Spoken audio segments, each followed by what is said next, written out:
When ordinary moments turn deadly in the blink of an eye, sometimes the only witnesses are the cameras that keep rolling. These 6 pieces of footage capture the final seconds before tragedy struck, revealing how quickly life can change when safety warnings go unheeded and split-second decisions determine everything. It was February 14, 2016, when Marcus Chen made the decision that would forever change everything. The 28-year-old IT support technician from Denver had always been the quiet type, preferring computer screens to social gatherings. His co-workers knew him as reliable but reserved, someone who kept to himself and rarely joined after-work activities. Snowboarding had become Marcus's escape from troubleshooting network issues. For 5 years, he had methodically worked up from bunny slopes to intermediate runs, always cautious, always within his comfort zone. His technique was decent but unrefined, the product of weekend warrior dedication rather than natural talent. 3 months earlier, Marcus started a YouTube channel called Chen's Mountain Adventures, hoping to document his progression. With only 200 subscribers, mostly friends and fellow snowboarding enthusiasts, his videos rarely broke double-digit views, but Marcus persisted, driven by quiet determination to prove he could be more than another cubicle worker. Devil's Peak had been calling to him for weeks. He had watched other YouTubers carve down its pristine slopes, their cameras capturing powder sprays like liquid diamonds. The 45-degree gradient promised dramatic footage that might finally boost his channel.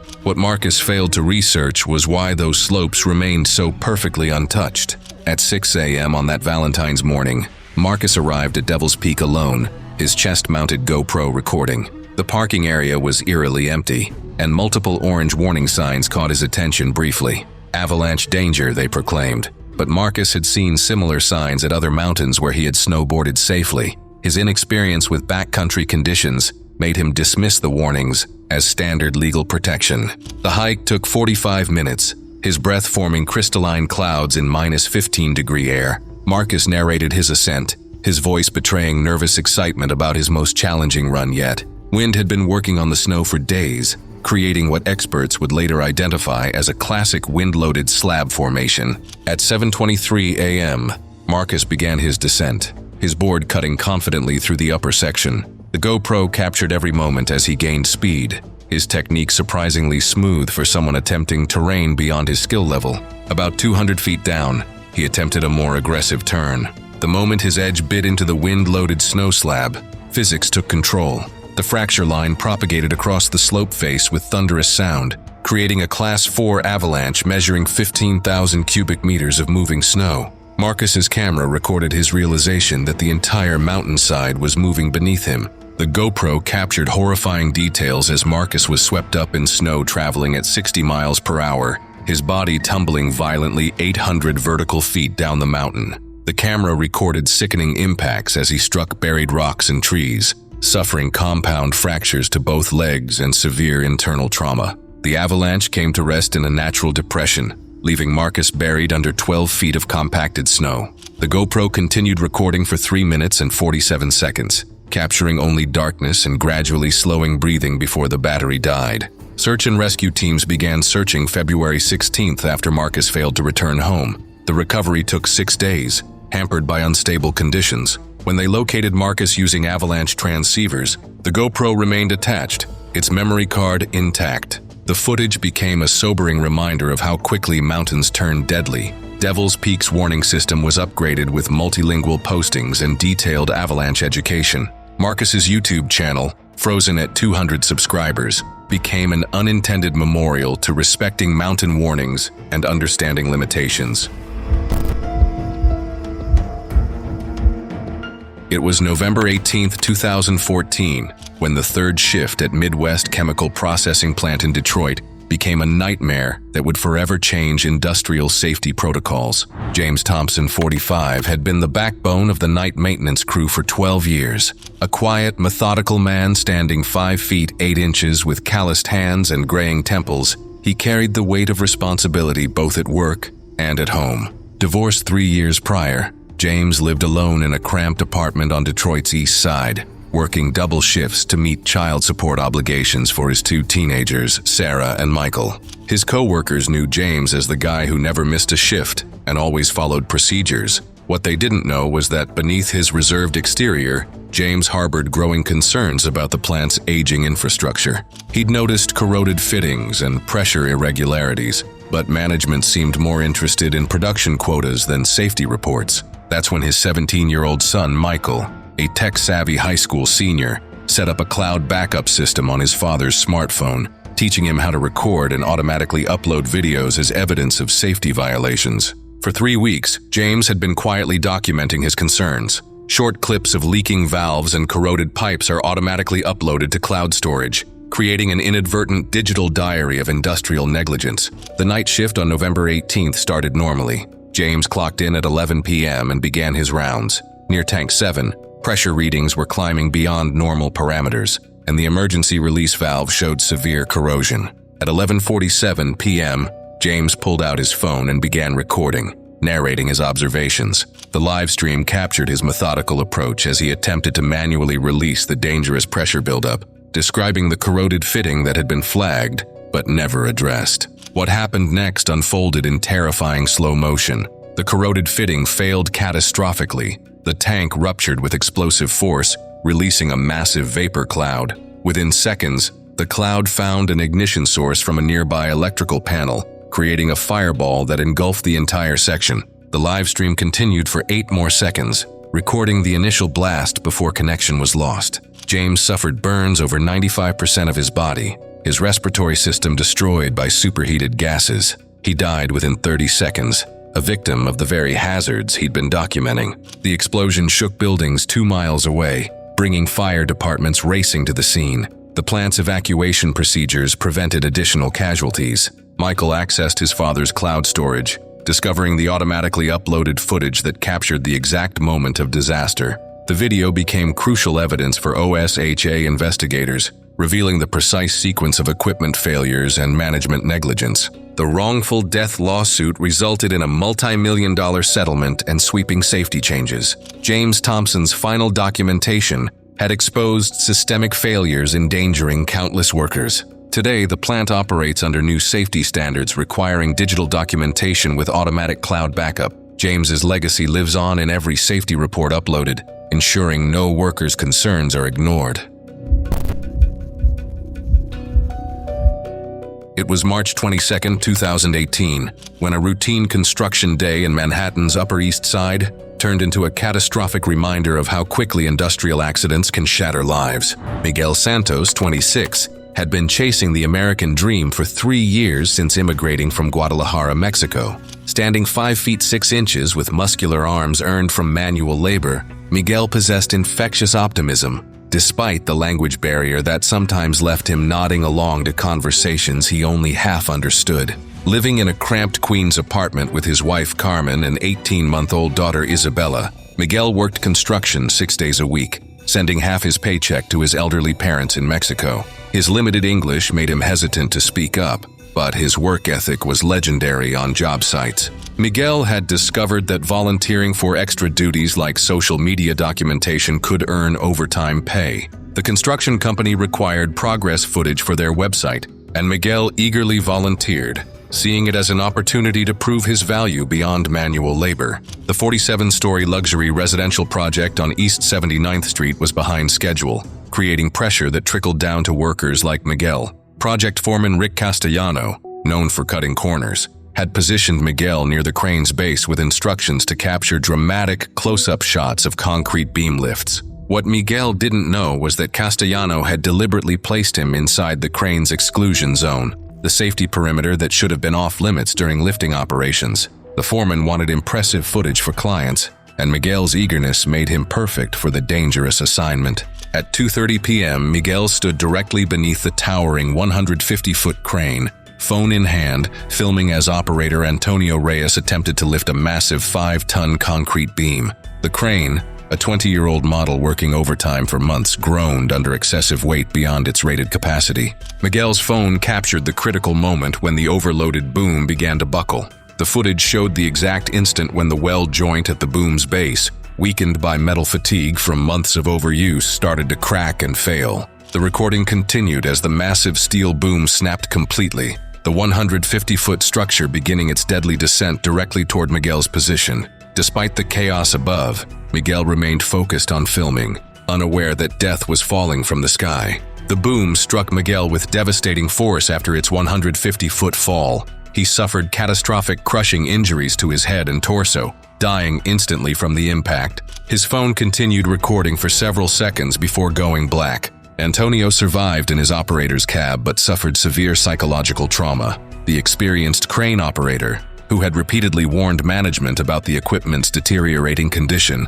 quit construction work entirely. The first 8 seconds of Miguel's phone footage were recovered from the damaged memory card. The partial recording provided crucial evidence of the overloading and structural failure that led to the tragedy. City inspectors used Miguel's final footage to identify multiple safety violations, including deliberate placement of workers inside exclusion zones and equipment use beyond rated capacity. The investigation revealed a pattern of ignored safety shortcuts. Miguel's family received a substantial settlement that secured Isabella's education and allowed Carmen to stay home. Enhanced exclusion zones and stricter crane safety enforcement were implemented citywide. Miguel's final documentation had exposed the deadly consequences of prioritizing profits over worker safety, ensuring his sacrifice would protect future construction workers reaching for their own American dreams.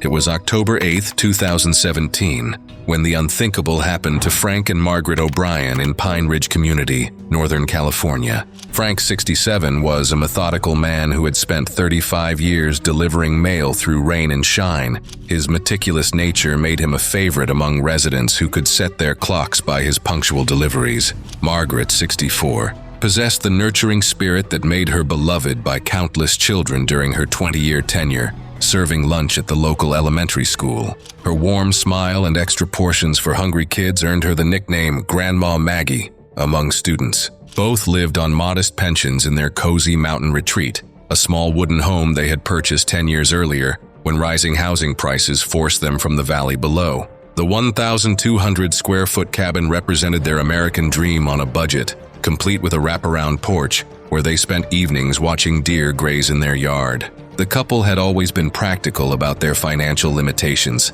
Their fire safety preparations consisted of basic garden hoses and clearing brush when Frank's arthritis allowed. However, after recent break-ins plagued their neighborhood, Frank had reluctantly invested in a simple 2-camera security system.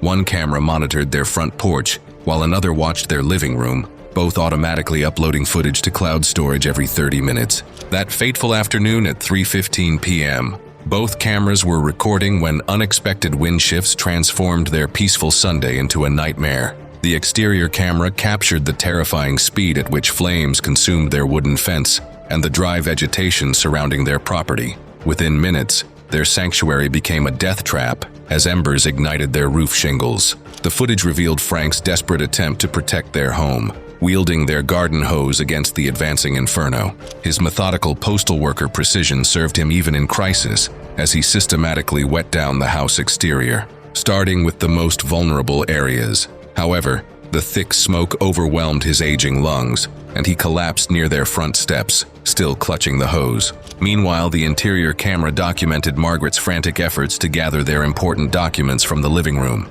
Her nurturing instincts kicked in as she tried to save their precious memories, photo albums, and social security paperwork. Tragically, smoke filled the narrow hallway, trapping her inside their bedroom area. The carbon monoxide silently claimed both victims as they succumbed to smoke inhalation and toxic gas exposure. Both cameras continued recording until the flames destroyed the equipment, but their final upload occurred 25 minutes before destruction, preserving the complete timeline of events in haunting detail. Firefighters discovered their bodies 2 days later when the area was declared safe for search and rescue operations. The recovered cloud footage provided investigators with a heartbreaking but complete account of how the rapidly moving fire trapped the elderly couple in their final moments. Their death sparked significant changes in emergency protocols across Northern California. The incident highlighted critical gaps in rural communication systems, leading to improved evacuation notification procedures throughout the region. Frank and Margaret's final moments,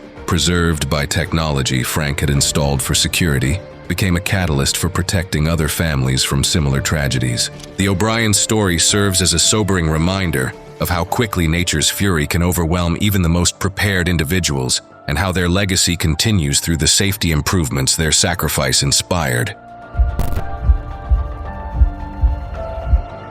It was August 12, 2016, when 24-year-old Kevin Park made a decision that would forever change how Arizona's slot canyons are monitored. Kevin was a recent college graduate from Portland, Oregon, working part-time at a camera store while building his photography portfolio. Standing 5 feet 8 inches with messy brown hair, Kevin possessed the restless energy of someone determined to make his mark. His personality mixed ambition with inexperience.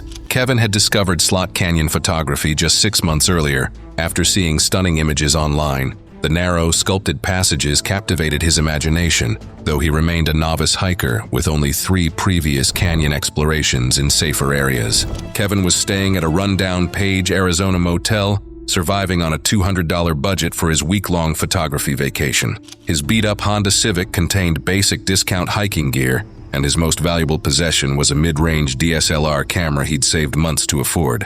At 1:30 p.m., Kevin began live streaming to his modest YouTube channel of 150 subscribers. His channel, Kevin's Canyon Quest, documented his journey from amateur to professional photographer. He was particularly excited about this narrow, technical slot canyon exploration. The Antelope Canyon area was experiencing typical August weather, with afternoon thunderstorms building over distant mesas. Kevin, focused on photography and eager to impress his online audience, failed to recognize the significance of darkening clouds 15 miles away. At exactly 2:45 p.m., while Kevin crouched in a narrow canyon section adjusting camera settings and narrating to viewers, rushing water echoed off canyon walls. Within seconds, a 6-foot wall of muddy water and debris traveling at 20 miles per hour rounded the bend ahead.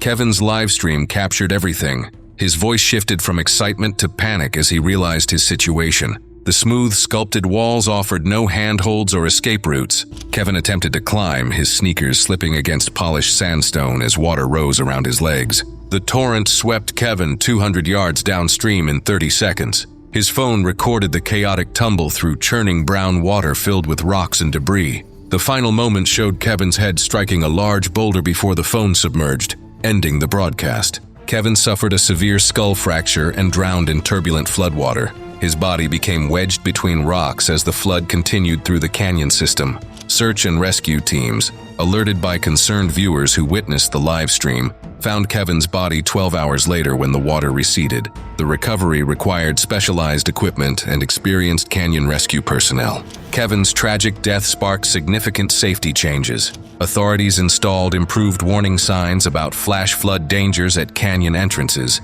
enhanced weather monitoring systems for slot canyon areas, and developed better communication protocols between meteorologists and park services. His story serves as a sobering reminder that nature's beauty often masks deadly dangers, and that experience, preparation, and respect for natural forces can mean the difference between capturing the perfect shot and becoming another cautionary tale carved into the desert's unforgiving landscape.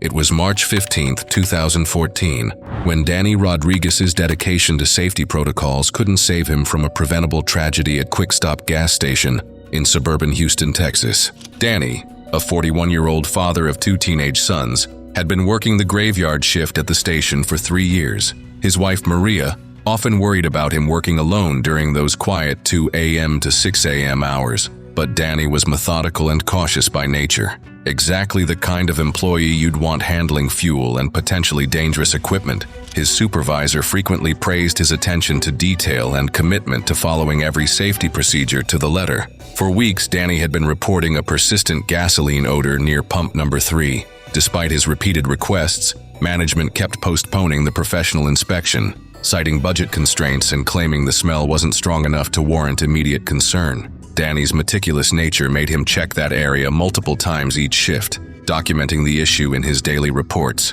The Quick Stop featured 8 security cameras strategically positioned to monitor all pump areas and the store interior. The system automatically uploaded footage to cloud storage every 10 minutes, a feature that would prove crucial in the investigation that followed. At 3:20 a.m. that fateful morning, the exterior cameras captured Danny conducting his routine pump inspection. The footage showed him crouching near pump 3, his flashlight revealing what appeared to be a significant leak in the underground fuel line. Gas vapors were clearly visible accumulating around the pump area, despite Danny's immediate attempts to activate the emergency fuel shutoff system. The security cameras recorded Danny's methodical response. He followed protocol perfectly, attempting to contain the situation while the vapors continued building. Multiple camera angles captured the moment a customer pulled up to pump 2 in a beat-up pickup truck. The man stepped out casually, a lit cigarette dangling from his lips, completely ignoring the prominent no smoking signs posted throughout the station. Danny noticed the customer and began moving toward him, likely to warn about the dangerous situation. The cameras captured the exact moment the cigarette ignited the accumulated gas vapors. The massive explosion engulfed both men instantly, with Danny suffering fatal thermal burns and trauma from the blast pressure. The smoking customer was also killed immediately. The explosion destroyed 3 gas pumps and damaged 6 vehicles in the vicinity. Fortunately, the CCTV footage had been uploaded to cloud servers just 10 minutes before the cameras were destroyed in the blast. Fire investigators used the multi-angle footage to reconstruct the exact sequence of events. The video evidence clearly showed Danny's professional response to the gas leak and the customer's fatal disregard for safety warnings. The investigation revealed that the underground fuel line had been deteriorating for months, with Danny's reports providing a clear timeline of the developing hazard. The tragedy led to significant safety improvements across the country. Enhanced no-smoking enforcement protocols were implemented, along with mandatory emergency shutoff systems and improved vapor detection equipment for all gas stations. Danny's meticulous documentation and the security footage became the foundation for new industry safety standards. Danny Rodriguez died doing what he always did, following safety procedures and trying to protect others. His legacy lives on in the enhanced safety measures that now protect countless gas station workers and customers throughout Texas. Just when you think you've seen the worst disasters caught on camera, click the next video for more shocking footage that will leave you speechless.